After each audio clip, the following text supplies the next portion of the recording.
Hello, everyone, and welcome to Pearls On, Gloves Off. I'm Mary O'Carroll, your host and Chief Operating Officer at Goodwin. Today's episode is one that I've been especially excited to share. My guest today is Mike Walsh, CEO of Tomorrow, a global consultancy that helps companies reimagine themselves for the 21st century. A futurist, best-selling author, and frequent contributor to Harvard Business Review, Mike has spent the last 2 decades advising some of the world's biggest organizations on digital transformation, AI, and disruptive innovation. His work spans everything from the boardroom strategy sessions to keynote stages around the globe.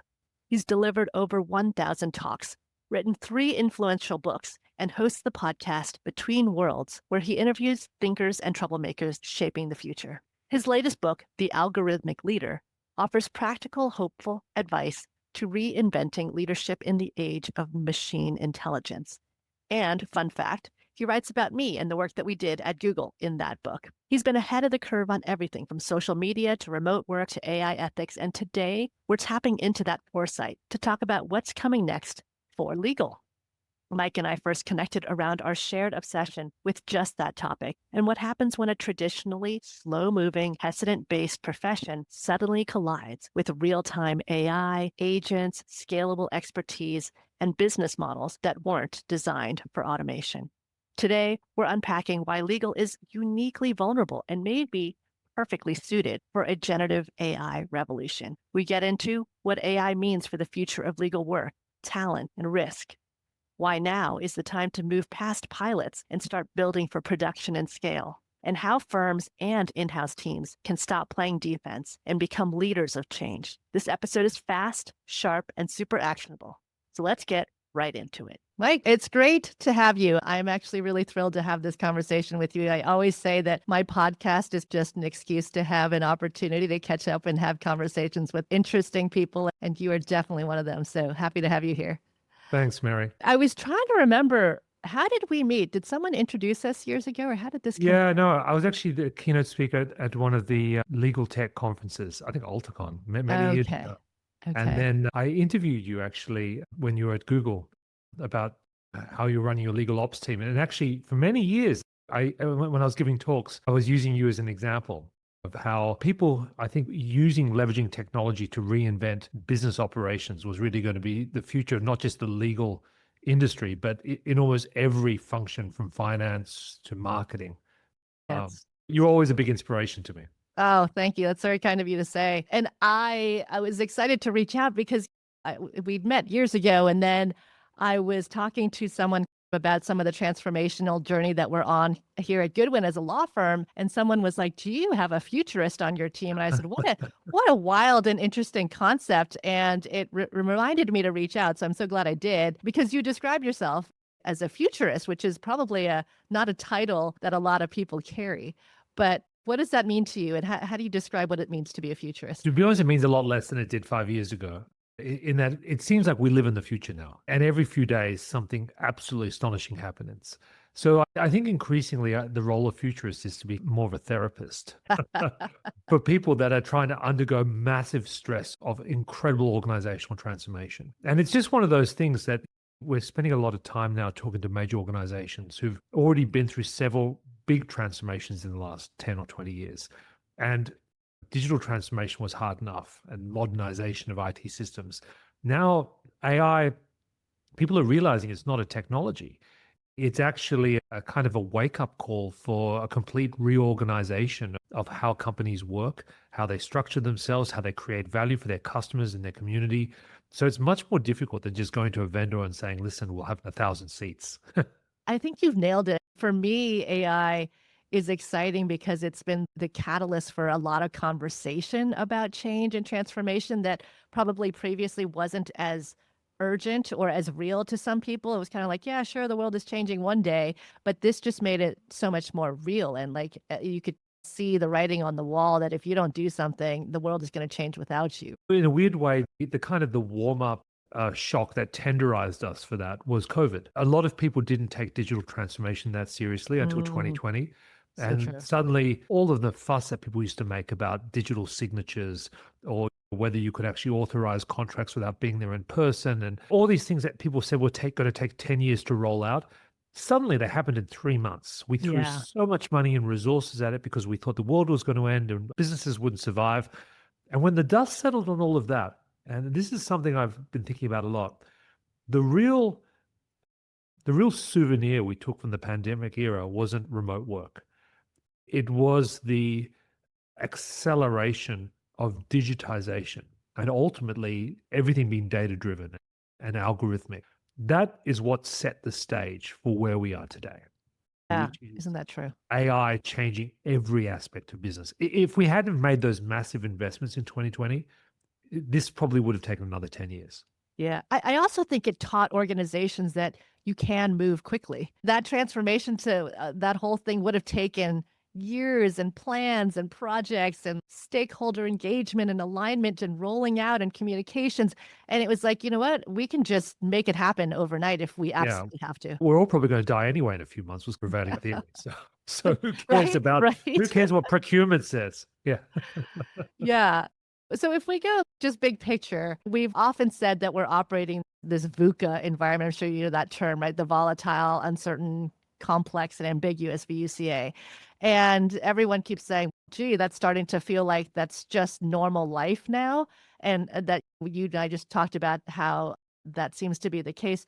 What about the next 10 years? Does it continue to be like this? Does it get faster? What does the next 10 years look like? Weirdly, I think we actually fundamentally underestimate how transformative the next decade is going to be. If you want to have any kind of sense of this, how the speed is increasing, just think about the last 18 months.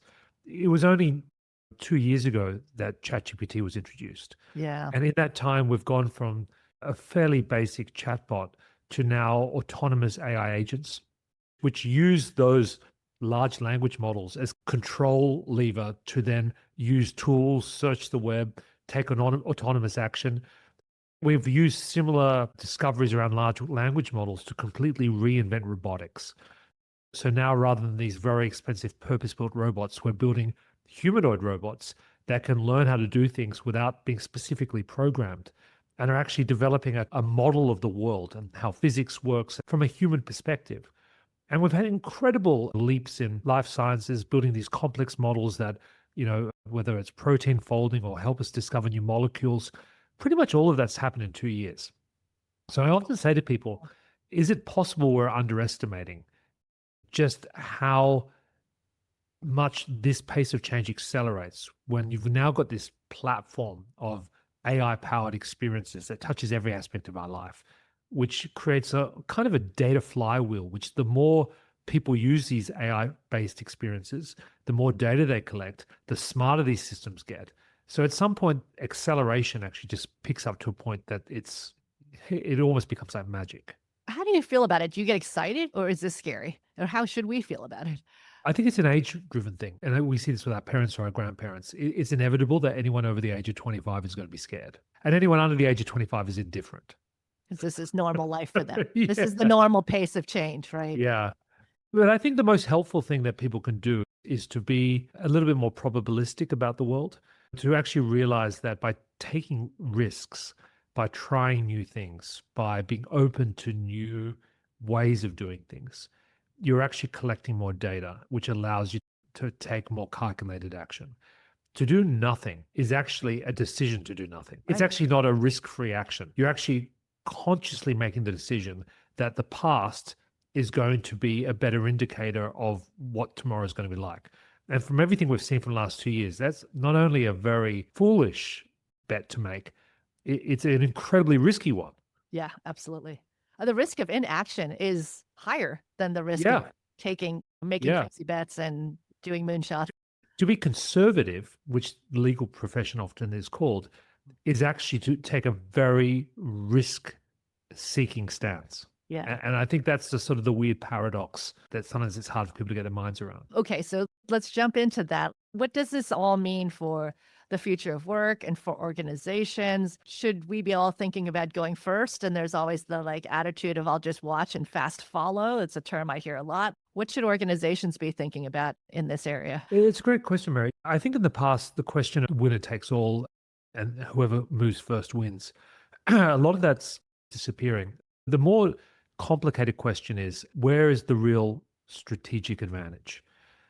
And it doesn't matter how long that takes you sometimes, because anyone who thinks that they can get a real advantage through AI by just installing a bunch of Microsoft licenses or deploying ChatGPT to their team without any real thought into how you're going to leverage your own custom data, transform your own processes, you're actually really being delusional. Yeah. So it actually doesn't matter how long it takes you, but at some point, you've got to sit down with your leadership team or your own business and really have a very deep conversation about where value is going to be created and what your future sources of operating leverage are going to be.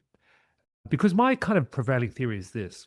In the old days, there was a very clear divide whether you were a technology company or a traditional company. And if you're a traditional company, whether you're in manufacturing or in logistics or in the legal profession or entertainment or financial services, you basically have been successful for many years. You had quite a strong moat surrounding your business. It was difficult to break in. You're protected by regulations or guilds or whatever it was. And there was really no incentive to rock the boat. But you also weren't valued at some crazy multiple. Tech companies were different, right? It was difficult to set them up, but once you got in, who knows what you're valued at? It's like maybe 1,000 times the number of Xbox in your rec room. It was funny numbers. But I think in an age of AI, where pretty much in every industry, every market, every vertical, there's now going to be a handful of companies who've leveraged these new technologies, these new ways of working to dramatically transform their operating leverage, the way they create value. They're going to be valued on a completely different basis to everyone else. And this is why people are now talking about the vertical applications of AI, because there will be, it's not like being the Uber of a particular space. It's actually just about being the best possible law firm in the world, right? Or the best possible bank or the best possible freight forwarder. They're going to find a way of being much more profitable because they've completely changed their operating approach. Yeah, I mean, I've always said technology, and I mean, take even before the dawn of generative AI, by transforming your organization and leveraging technology, it's a win-win. Your clients get better value, your internal professionals get a better professional satisfaction, get to work on much more interesting things. It should be more profitable. It should be a better cost or pricing structure for the buyer. If all goes well, we shouldn't be fearful of this. This is actually a win-win situation for organizations. Yeah, it's going to be apocalyptic for professional services. The whole idea of a billable hour under threat. When you have the emergence of new types of firms that are leveraging AI agents to handle tasks and work autonomously, they may be going to outcome or value-based pricing. The underlying unit cost economics, which are now based on tokens or ultimately maybe even just the cost of electricity. It's very hard to coexist in a world where you've got a very traditional mahogany office with very high operating costs. Yes. And you've got this scrappy next generation firm. Who knows where they are, right? Or how many people work there, that they're basically just co-located next to a nuclear powered data center. It's chalk and cheese. I think you've basically just described how I think about this job and what job I've walked into. And like, I accepted it because this is a really hard existential problem that I think law firms are facing. This stuff is coming. We know it's coming. Like, it may not be perfect right now. It's July of 2025. We don't have the technology that is truly changing the way that legal services are delivered day to day, but it is creeping around the edges already, and it's starting to make a dent. And so what I think everyone's asking the question, what's your AI strategy? And Mike, I always say, guys, you're asking the wrong question. It's not about which AI do I buy and how to license it and roll it out and what are the use cases. That's the easy part. It's the fundamental business structure, business model, incentive, pricing, packaging, legal services delivery, sourcing, like that starts to get really fun and interesting. And that's why I love this job, because we're thinking about real nebulous, like new problems that no one's ever had to solve before. To be honest, and I think in many ways, lawyers are going to be the canaries in the coal mine for a lot of industries. And it's partly because in the end, what is law but language, right? So the whole kind of fundamental basis of this current leap in AI is based on language. But even more than that, the whole idea of professional advice, how law is used inside organizations, contracts, what happens to the legal profession as a result of AI will be very telling for almost every other knowledge worker on the planet today. That's right. And look, like the legal industry in particular has been sheltered from disruption for 100+ years. And it is probably one of, if not the most vulnerable to disruption now, because, like you said, words and language are the tools of lawyers. And what is LLM good at is interpreting, drafting, and understanding large sets of language. The work is highly structured, but it is repetitive. The law firm business model, it depends on inefficiency. The billable hour is definitely at odds with what clients want. It's an inefficient model. Legal talent is expensive. It is limited. It requires a lot of training and it's slow to scale. And then there's risk aversion. Just lawyers by nature are not risk takers. So all that has delayed innovation. And it's all happening now where, like I said, just the AI conversation has propelled us to a point where it's bringing up a lot of big, difficult questions that I think this industry and this profession has to answer to. Setting this a little wider, you asked before what the broader consequences are going to be for organizations. And one of the things I think happened as a result of this massive embrace of digital technologies in the last 5 years, arguably as a result of the pandemic era spending, is I think we are now at the dawn of a new industrial revolution. And I know this sounds a little bit melodramatic. You can think of this as a fifth industrial revolution. It's very true. Yeah. If you don't know the series of movies in the Industrial Revolution universe, of course, the first one was steam, and then we had electricity, and then computation in the 1950s. People argue about the fourth industrial revolution. But let's say a bunch of interesting stuff happened in the early 2000s, whether it was the Internet of Things and sensors, the mobile internet. It's not controversial that the fifth industrial revolution is going to be driven by AI. But it's not just AI in the way that electricity drove previous industrial revolutions. What is interesting when you look at the history of how these things play out, there's always some kind of enabling technology, whether it's a steam engine or the semiconductors. And initially, there's a shock to some kind of unit cost economics at that point. So when you have a steam engine, suddenly the cost of mechanized work falls dramatically. Mm-hmm. With electricity, the cost of distributing power falls. When you have the semiconductor, the cost of computation, the internet, the cost of distributing information. At some level, the cost of making a decision falls with AI. But that's just the first match, right? The real bonfire starts when someone takes that technology and uses it to completely reorganize a company or reorganize an industry, completely change the value chain. And that's often a lag effect, right? You know, electricity gets invented in 1831 when they first create the electric dynamo. It takes about 82 years before Henry Ford creates a factory that was actually designed to take advantage of electricity. So it was more decentralized, more distributed, more agile. And that's the point we're at now. We can see that AI can speed up how we write emails or create text for breakup texts to people we're dating. We're just at the tip of the iceberg. We're still not at the point where someone says, okay, what really does an AI native organization look like? How many people should be there? What should they be doing? Is there any point using AI to write emails when do we even need emails? Like, why are we putting co-pilots on enterprise systems? Like, why do we even need these SaaS systems? If you've got now agents that can directly draw data from the system of record, the underlying data lake, what are all these middle layers of software of people creating Excel spreadsheets and PowerPoints and then turning them into PDFs and then getting a large language model to summarize it so someone can put in an email and send it to somebody else? And in the legal field, we were talking about this the other day, like, why do you have these antiquated systems that are comparing the text of contracts? Why don't you just have AIs, legal AIs, in-house AIs, immediately get to these are the three issues of contention in this agreement? Exactly right. And then let's get the humans together to discuss that. Let's not do textual analysis of some scanned PDF. It's so interesting. So I have a bunch of follow-up questions, which is like you've mentioned kind of all these major revolutions, industrial revolutions that have happened in the past. I know we're living, it's crazy to think that we have in our lifetime lived through and are living through multiple of these and have seen the impact of them. Let's just say two so we don't sound really old. What's coming next, we don't even know. People say, oh, what does this mean for the future of the legal profession? Are we going to need lawyers anymore?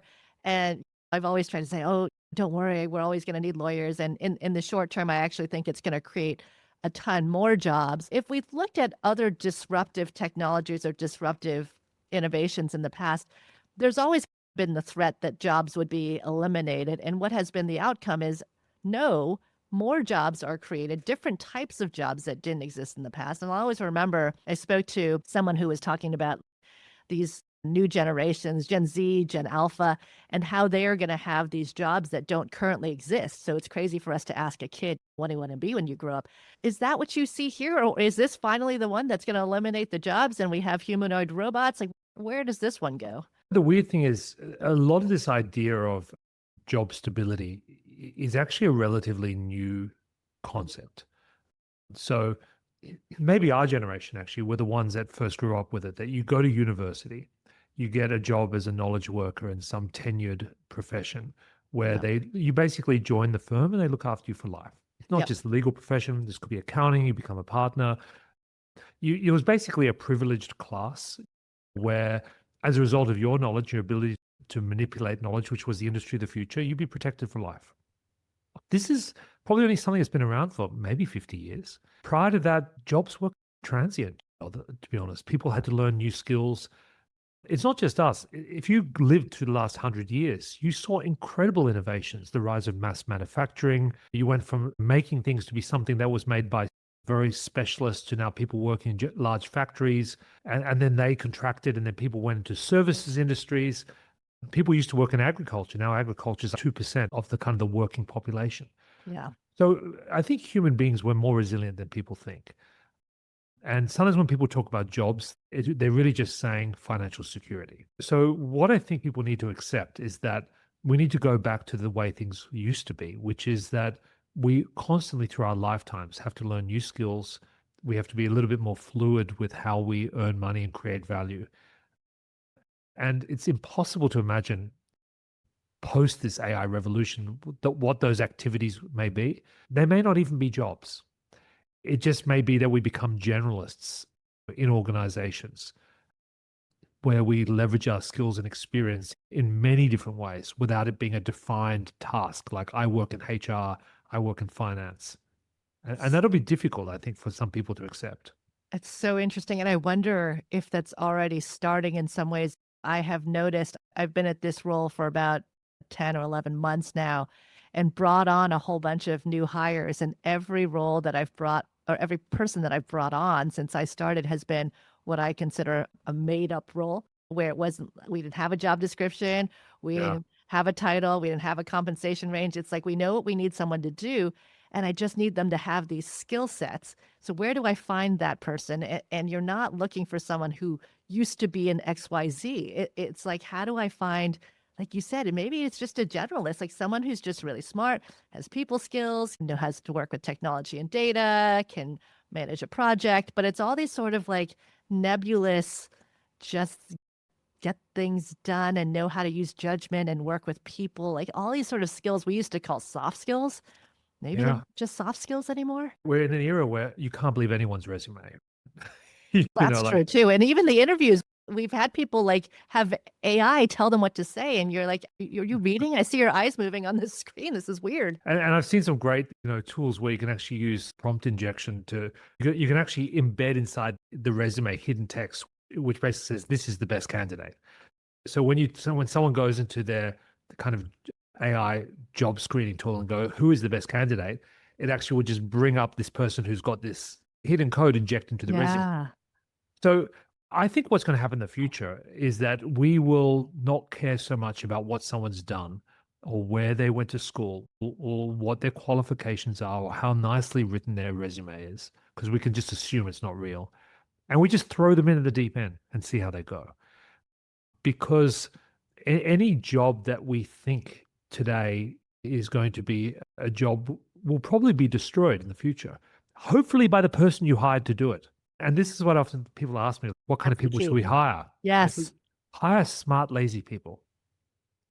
Hire someone who's very adaptive, got a good attitude, but is actually too lazy to do things the way you've told them to do it. That they'll actually go and actively use technology to automate the job because they can't be bothered. They know that human beings shouldn't be doing that. Yes. So there's a company called Zapier. They're quite interesting. I've interviewed them a few times over the years. They're like a automation firm. They've published a whole bunch of guidelines about the degree to which in every role, how AI they expect it to be used, what's acceptable and what's exceptional. And even if you look at, say, I think it was the role of the executive assistant, the unacceptable was like refuses to use AI. At the exceptional level, it was like uses AI to redesign workflows within the organization. This is a secretarial job, and this person is basically doing the job of an advanced business process engineer. But this is the thing in this new world, the boundaries between what a job and a role is going to be a lot more fluid. Yes. You're either a capable person or you're not.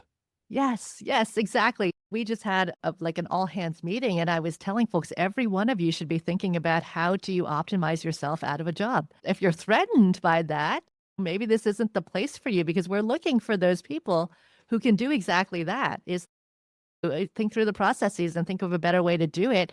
And honestly, if you are good enough to optimize yourself out of a job, I have a million other better jobs, higher paying jobs for you. You Exactly. know, don't be threatened by that. Where I think there are a lot of folks who are seeing the writing on the wall, and instead of going all in on trying to leverage and use it and figure it out and learn it, they're trying to hoard the work and not share information and say that becomes a source of power in a way. I think this is also why, for many years, people said, where is the productivity gains from technology? It's because what we did was is that in many cases, we took very outdated notions of communication, decision making, analysis. We baked them into our software, and these then became artifacts. We didn't understand where they came from. We just said, okay, we need to be good at Excel, right? If this person's good at pivot tables, they must be a good executive, right? And then we forgot to ask why these tools existed in the first place. And we Right. created rituals around these. We created meetings around these work artifacts. It's like we created this religion that we didn't completely understand, but no one could challenge. And I think in this near future with AI agents, everyone's going to see when the emperor has no clothes, right? Because it doesn't matter if you don't know how to use Excel. It just matters you know how to upload an Excel spreadsheet into an AI tool and you can get the analysis done. You need to know how to ask the right questions. And that's where capability and insight and judgment comes from. To be a great lawyer in the future isn't, your knowledge of cases and like the intricacies of the process. It's having that raw instinct about this is the core of the deal. This Yes. is the weakness in the other side. This is where we can apply pressure to get a result. It's not all the paperwork. Yeah, that's exactly right. The knowledge of the actual law that sits in everyone's head, that's completely useless now. And it's all about connecting the dots, seeing the bigger picture, being able to use your judgment, and judgment keeps coming up. So, what does training then look like for knowledge workers in the future? Because the old way of doing it probably doesn't cut it. And does it matter? So, in your example, where you can just upload a spreadsheet, does it matter that you know how to do the spreadsheet the hard way to be able to do the job well? Do you need to understand what's happening in the spreadsheet, or is it okay to just know how to interpret it? And it's the Yeah. same when the calculator came up, right? Do kids nowadays, do they need to know how to do long division, or they're never going to need to do that by hand? Photography is a big hobby of mine. And I learned the old way. Like I Ah, actually me learned how to too. take black and white photos. I learned Ew, the dark dark room. room. Yes, So when you saw tools on Photoshop like dodge and burn, like for me, I knew what it was. It's literally you were holding like totally. something over the light and you were Yes. stopping the light getting so but younger people they just thought what's dodge and burn? It's just a button on Photoshop. Yeah. And then now, of course, the new generation, there's another level of abstraction. You don't even play with those tools. You're just using some weird AI app to make your face look perfect. So now it's not that those people are any less artists, because the knowledge of the history of the tool and how that's changed may be a useful thing for like someone who likes to drive manual stick in a car, right? But at some level, you're a good driver or you're not. You've got taste and judgment as a content creator or you don't. The level of automation the tool isn't as important. What I'm trying to say is, as you're trying to train a new generation of knowledge workers, The most important thing I think you can teach is not AI prompts, but it's a certain way of thinking. You don't need to know Excel, but you maybe need to know spreadsheet thinking, or at least you need to know how certain things relate to certain other things. You maybe don't need to know how to code, but you do need to know computational thinking.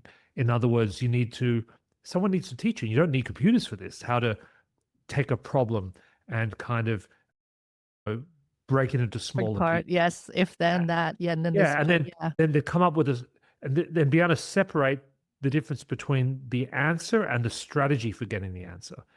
So be able to atomize the problem in a way that you can think systematically about, this is where I can apply technology for this particular part of the problem.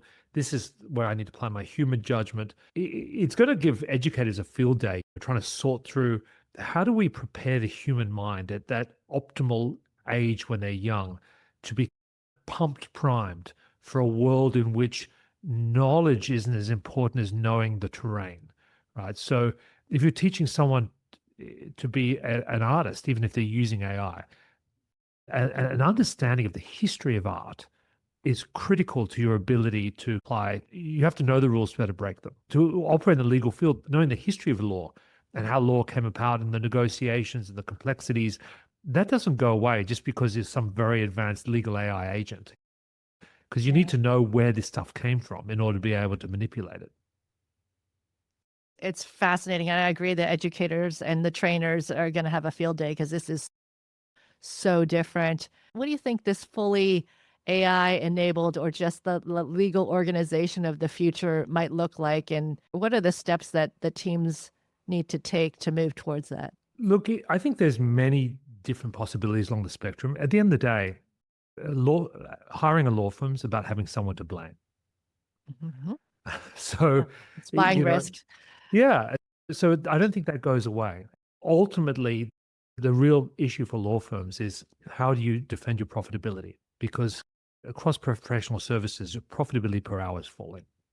And the big problem you've got now is that not only do you have lots of expensive people, you've got lots of expensive tools, which are now driven off tokens or whatever else it is. Mhm. The cliff is really fast approaching, which is either you're going to have to find a way to dramatically reduce your operating costs or change your business model, find better ways to lower the cost of these new tools. But whatever it is, profitability is going to be a big issue, I think, for any professional services, particularly law firms in the next 5 to 10 years. Yeah, But absolutely. but it's a great time to be a lawyer too, because the amount of business challenges created by and complexities created by AI is going to be a boom industry.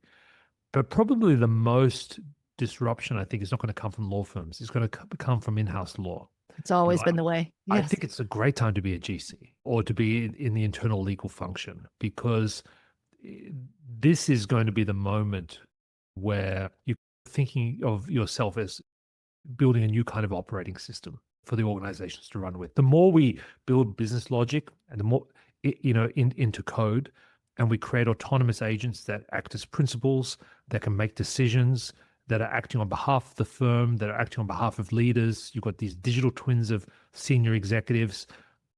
Being able to create a new legal operating system within the firm where it's not just someone coming to you for advice, but in real time, agents going, what is the scope that I can act? What are my boundaries? So being part of that new evolution of law as a living, breathing, dynamic kind of DNA of the company, wow, that's a great place to be in right now. I couldn't agree more. I'm so happy to hear you say that because I try to tell young attorneys that where they're like, did I make a mistake? And I say, on the contrary, it's actually the most exciting time to be a lawyer because the future of the role is so much more interesting now. The job that you can have it is not as it was defined before. It's so much more strategic. It's so much more business advisory than it is like Yeah. interpretation of the law, which maybe some people find interesting. But I think if you're able to be much more of a strategic advisor, seeing across the entire organization, putting all those pieces together, why does it matter? What does it mean for us? Where should we go? Gosh, that starts to get really fun. It does, but I think it's going to take a big mindset shift Oh, because yes. a lot of people go in-house and they think their job is to say no to stuff. So you got legal telling you all the reasons why you can't do this. And I think The temptation when these new technologies come out, especially AI agents, is for legal to be basically the ones trying to hold back history, like with their finger in the dam, right? But Mm. actually, it's a more interesting opportunity, which is if you can, as a legal professional, really understand what the playing field is, what the guardrail should be, then that can become a racetrack, right? It's like, okay, here are the limits. Here's where our risk tolerance is. Here's the areas where we know the regulators are going to take another 5 years to figure this out. We can, now that we know the lanes, let's go as fast as we can.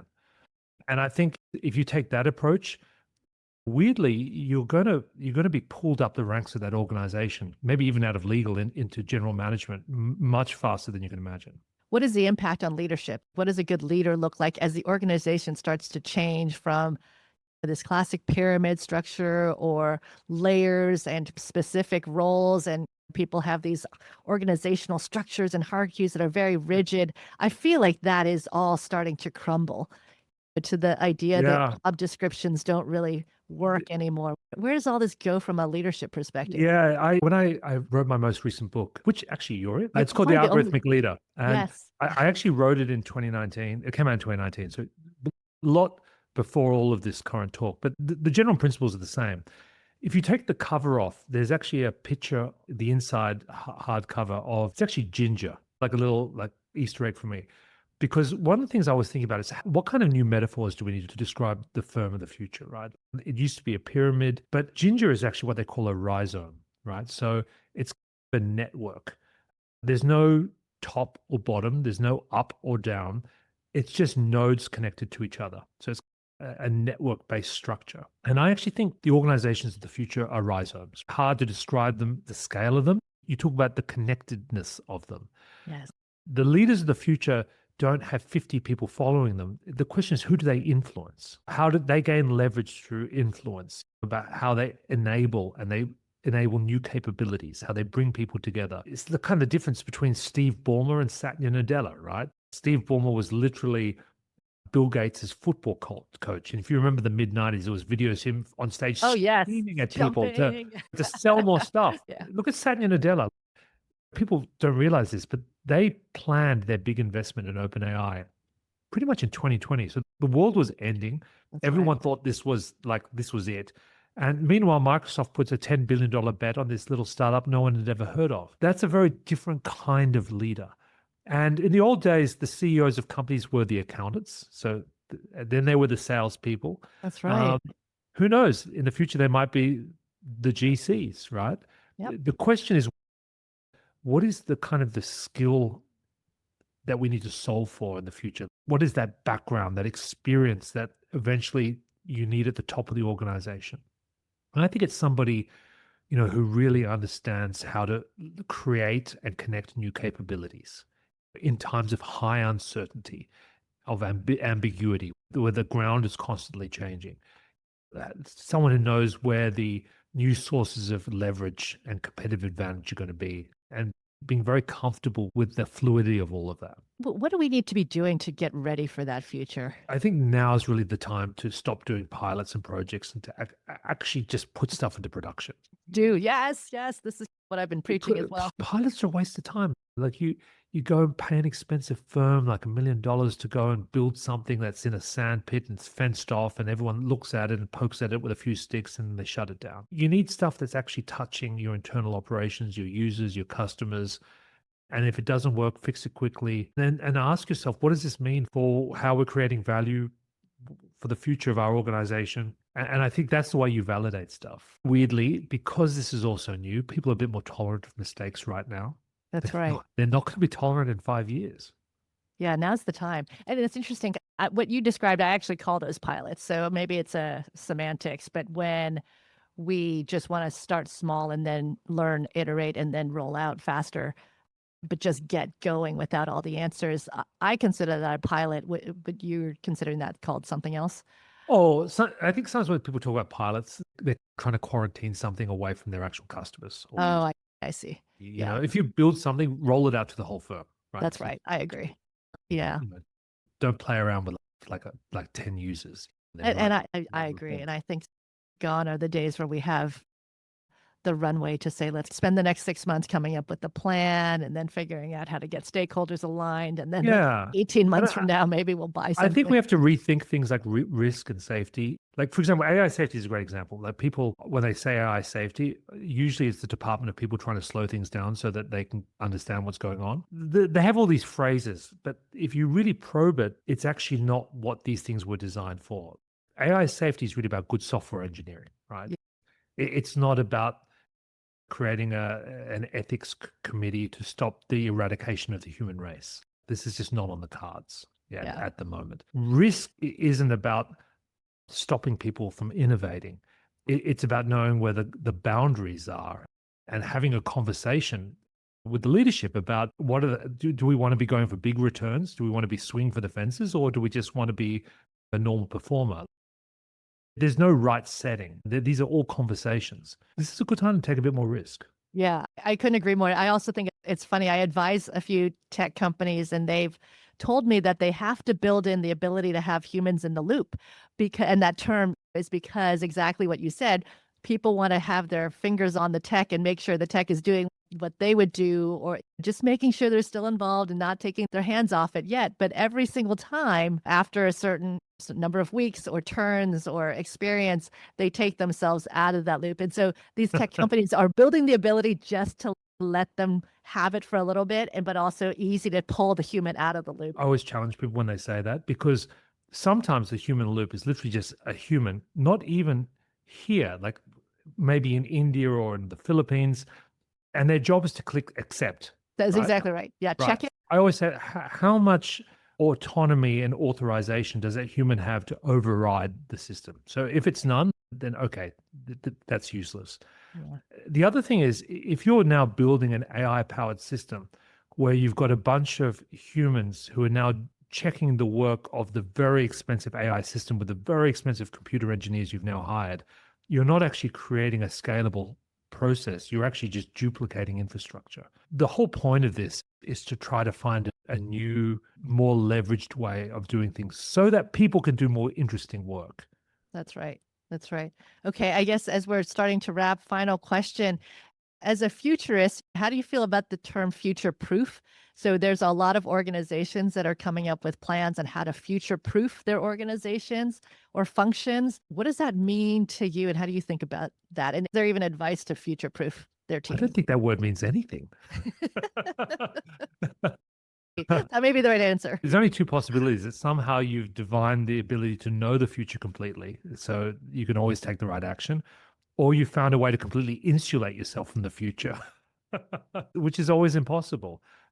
I think all we can do is just teach people to have courage to take action, have the humility to know that they may not know everything about what's really going on, and have the integrity to actually do the right thing by their customers and their community.